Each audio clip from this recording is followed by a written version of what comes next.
पीछे बाप जब आते हैं तो रचना रचते हैं। तो कौन बाप आते हैं जो रचना रचते हैं? रचयिता बाप आते हैं, वो रचते हैं, या शिव बाप आते हैं, वो रचना रचते हैं?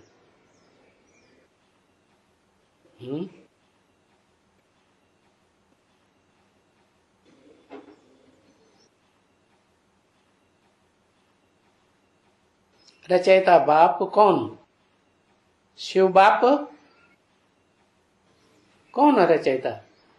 शिव बाप शिव बाबा। हाँ, शिव बाबा को कहेंगे रचयिता, क्योंकि शिव बाप निराकार है, उसको तो अपना शरीर है ही नहीं, सृष्टि तो साकार है, तो साकार में प्रवेश करना पड़ेगी नहीं। साकार में प्रवेश करे तब रचना रचे। तो पहले तो साकार चाहिए ना इस सृष्टि पर। तो बाप शिव जब आते हैं तो साकार में प्रवेश करके साकार सृष्टि की रचना रचते हैं। तो रचना किसके द्वारा रचते? ब्राह्मणों की। क्योंकि बाप को तो पवित्र ब्राह्मणों की रचना रचनी है, क्योंकि बाप तो एवर प्योर है, कभी इम्प्योर बनता ही नहीं। तो किसकी रचना रचेगा? है ब्रह्मा द्वारा। किसकी रचना? ब्राह्मणों की रचना।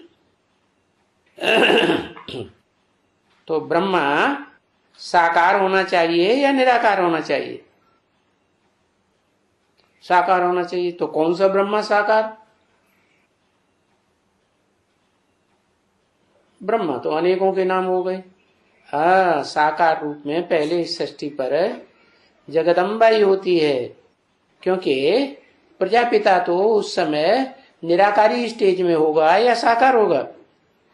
निराकारी स्टेज में होगा। तो वो सृष्टि का जो साकार रूप थोड़ा ही कहा जाएगा।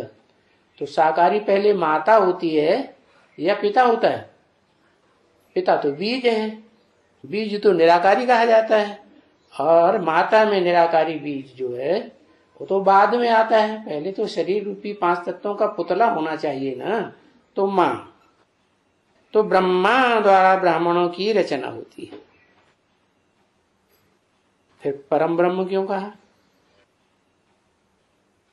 है?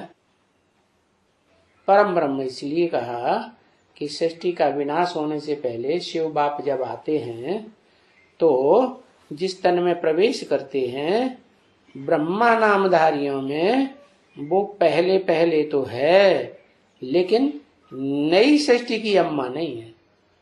पुरानी सृष्टि की है या नई सृष्टि की है? और पहले प्रत्यक्ष होगी या बाद में प्रत्यक्ष होगी? क्योंकि यज्ञ के आदि में 2 माताएं थी, माता के रूप में प्रत्यक्ष हुई ना। और उसके बाद भी जब बाबा ने शरीर छोड़ने वाले थे तो 2 माताएं, और कौन कौन? ओम राधे, सरस्वती जगदम्बा जिसका टाइटल हुआ, और दादा लेखराज ब्रह्मा। तो 4 ब्रह्मा तो इस सृष्टि पर प्रत्यक्ष हो गए ना। प्रत्यक्ष हुए या नहीं? तो जो प्रत्यक्ष हो गए उन्हीं की मूर्तियां और चित्र मिलते हैं। जो मुख प्रत्यक्ष ही नहीं हुआ, अव्यक्त रहा, वो कैसे पता चलेगा? तो ब्राह्मण हो जाते हैं चोटी। सृष्टि की आदि में भी पहला पहला कौन बच्चा जन्म लेता है? जिसे कहते हैं ब्राह्मण। अव्वल नंबर का ब्राह्मण, तो अव्वल नंबर का देवता बनेगा। अव्वल नंबर का देवता बनेगा तो अव्वल नंबर का क्षत्रिय, अव्वल नंबर का वैश्य, अव्वल नंबर का शूद्र। तो कौन हुआ ब्राह्मण जब नई सृष्टि शुरू होती है? हाँ, प्रजापिता तो खत्म, प्रजापिता पतित को कहा जाता है। उस समय तो महादेव हो जाएगा ना। देवताओं में बड़े के बड़ा देवता कहा जाएगा। जो 16 कला संपूर्ण कृष्ण कहा जाता है, उसका भी बाप वो हो गया बड़ा देवता, बड़े से बड़ा।